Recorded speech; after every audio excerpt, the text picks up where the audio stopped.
दोस्तों आप सब लोगों को पता ही होगा कि भारत की तरफ से अपने T-72 टैंकों को रिप्लेस करने के लिए FRCV जैसे प्रोजेक्टों को आगे बढ़ाया जा रहा है, जो कि संपूर्ण रूप से एक फ्यूचरिस्टिक टैंक होगा और ये भारत के आने वाले समय के जरूरतों को पूरा करने में सक्षम होगा। हालांकि दोस्तों FRCV प्रोजेक्ट को अगर देखा जाए तो अब तक इसके ऊपर उस तरीके से कोई काम शुरू नहीं हो सका, पर वहीं पे रिपोर्टों के मुताबिक इस टैंक को इस दशक के समाप्ति से पहले तैयार कर लेना है ताकि T-72 जैसे टैंकों को तय समय पे रिटायर किया जा सके। पर दोस्तों इन टैंकों के प्रोजेक्ट शुरू होने से पहले ही अब इन टैंकों के कुछ क्लासिफिकेशन या फिर कहे तो कुछ स्पेसिफिकेशन को लेके एक तरीके से विवाद शुरू हो गया। कई सारे डिफेंस एनालिस्टों के तरफ से इन टैंकों के वजन को लेके सवाल उठाया जा रहा है और इन एनालिस्टों का मानना यह है कि 55 टन के टैंक के रूप में जो FRCV टैंकों का डेवलपमेंट किया जाना है, ये असल में भारत के या फिर कहे तो FRCV प्रोजेक्ट के ऑप्शंस को लिमिटेड कर देगा। दोस्तों यहाँ पे आप लोगों के जानकारी के लिए बता दूं कि इंडियन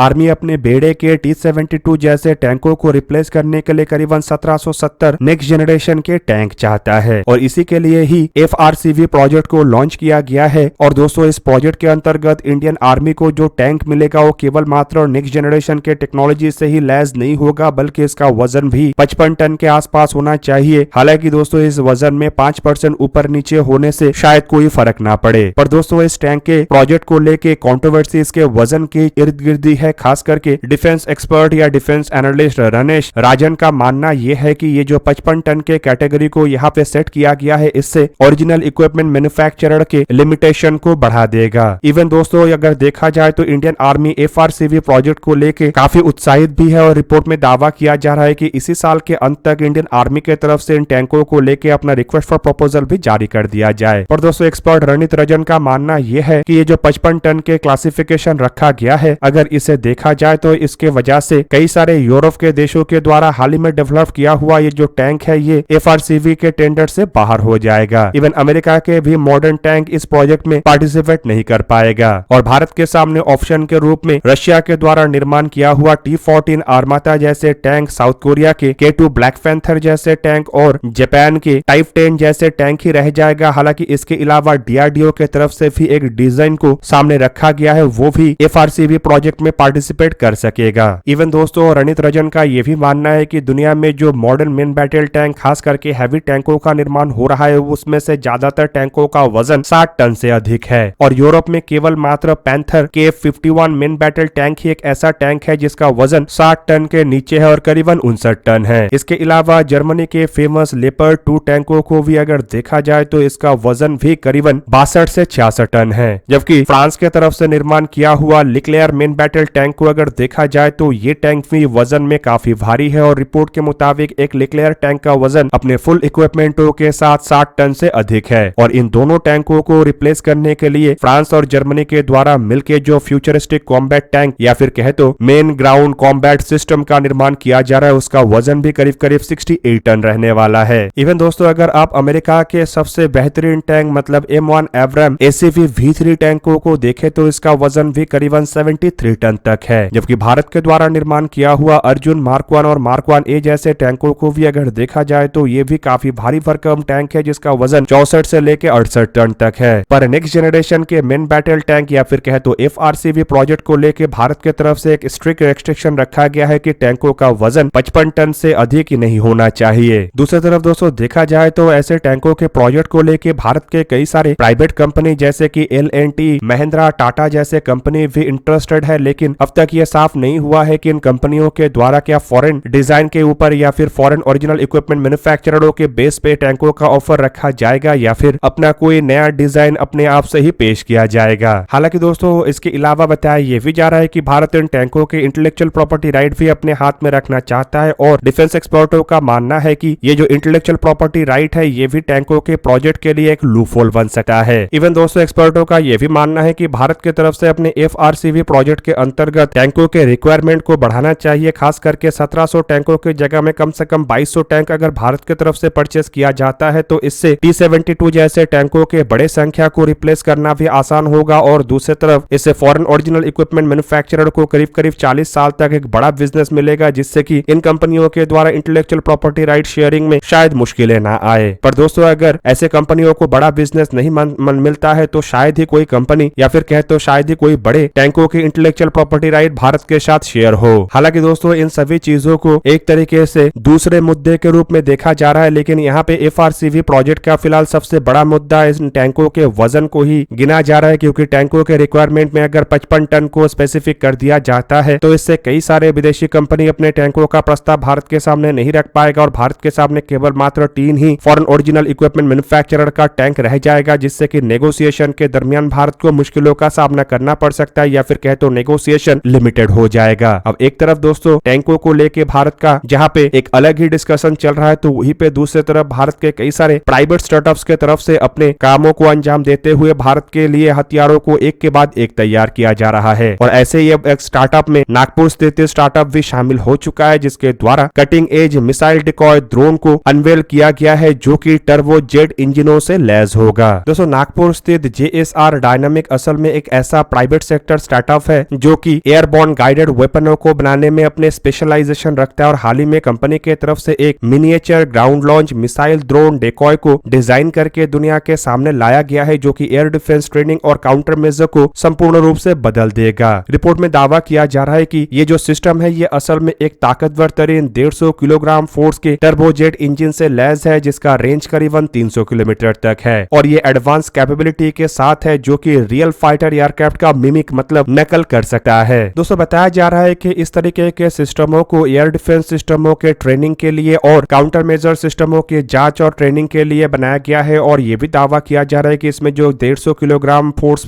वाले जेट इंजन का इस्तेमाल किया गया है, असल में ये काफी अधिक स्पीड और मैन्यूवरेबिलिटी प्रोवाइड कर सकेगा, जिससे कि सरफेस टू एयर मिसाइल या एयर डिफेंस इक्विपमेंटों के बारीकी से जांच पड़ताल किया जा सकेगा। और इसके जो 300 किलोमीटर रेंज का दावा किया जा रहा है, असल में इस तरीके के रेंज के वजह से लंबे दूरी के सरफेस टू एयर मिसाइलों का भी अभ्यास किया जा सकेगा। इवन इससे दोस्तों ट्रेनिंग को और कॉम्प्लेक्स और काउंटर मेजर सिस्टमों को और बेहतर बनाया जा सकेगा। इवन कंपनी के मुताबिक ये जो डेकॉय सिस्टम है इसमें दोनों ही एक्टिव और फेज इलेक्ट्रॉनिक वॉरफेयर कैपेबिलिटी है, जो कि दुश्मन के रडार और काउंटर मेजर सिस्टमों को भी कंफ्यूज करने में सक्षम है। इवन इसमें इंटरनल नेविगेशन सिस्टम और प्रिसिशन गाइडेंस के लिए कई तरीके को और भी इक्विपमेंटों को बनाया गया है। हालांकि इसके अलावा बताया जा रहा है कि ये संपूर्ण रूप से रियलिस्टिक मिमिक मतलब नकल करने में सक्षम है, जिससे कि ट्रेनिंग तो एक तरफ आसान होगा, लेकिन लड़ाई के दरमियान इसे दुश्मन को भ्रमित करने के लिए भी इस्तेमाल किया जा सकेगा। हालांकि दोस्तों ये जो एयर डिफेंस डेकॉय है इसके बारे में फिलहाल ज्यादा कुछ जानकारी पब्लिकली अवेलेबल नहीं है, और कंपनी की तरफ से बहुत ही लिमिटेड जानकारी दुनिया के सामने रखा गया है, क्योंकि इस तरीके के हथियारों को काफी खुफिया हथियार माना जाता है, और मॉडर्न जनरेशन के वॉरफेयर में जहां पे इलेक्ट्रॉनिक वॉरफेयर सिस्टम, रडार और अन्य तरीके के इलेक्ट्रॉनिक इक्विपमेंटों का उपयोग होता है, उस दरमियान तो ऐसे सिस्टमों को सबसे बेहतरीन और सबसे उपयोगी सिस्टम के रूप में देखा जाता है। और शायद इन्हीं कारणों की वजह से एक तरफ जहां पे इसकी जानकारियों को छुपाया जा रहा है, तो वहीं पे दूसरी तरफ प्राइवेट सेक्टर स्टार्टअप की तरफ से भी इस तरीके के इक्विपमेंटों को लगातार तैयार किया जा रहा है, ताकि इंडियन आर्म फोर्सेस को मजबूत किया जा सके। अब दोस्तों ये जो सिस्टम है ये असल में दो तरीके से उपयोग हो सकेगा, जिसमें एक तो अपने खुद के ट्रूप्स के ट्रेनिंग के लिए इसे इस्तेमाल किया जा सकेगा, जबकि दूसरी तरफ दुश्मन को भ्रमित करके दुश्मन को इलेक्ट्रॉनिक वॉरफेयर के जाल में फंसाने के लिए इसका उपयोग किया जा सकेगा। दोस्तों आप लोगों को क्या लगता है कि भारत के अंदर ये जो प्राइवेट सेक्टर स्टार्टअप है किस तरीके से डिफेंस को और कैपेबल बनाने के लिए काम कर रहा है? कमेंट करके अपनी राय अवश्य दीजिए। दोस्तों आज के इस वीडियो को यहीं पे ही करते हैं समाप्त। किसी और एक दिन किसी और एक वीडियो में मिलेंगे, तब तक के लिए जय हिंद, वंदे मातरम।